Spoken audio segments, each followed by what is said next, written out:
एक बार एक कौवा था। वो बहुत प्यासा था।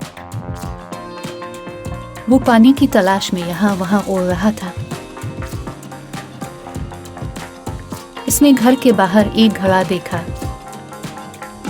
इसमें थोड़ा सा पानी था। इसकी चोंच पानी तक नहीं पहुंच सकी। उसे एक ख्याल आया। उसने घड़े में कुछ कंकरियां गिराएं।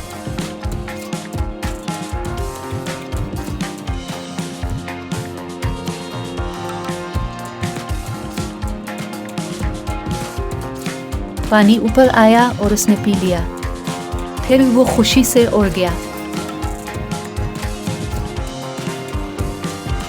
ये खूबसूरत कहानी हमें सिखाती है कि मेहनत से महरूम ना हो, यानी इसे मत छोड़ो। कामयाबी आपकी है, अब कामयाबी हासिल कर सकते हैं। Like, share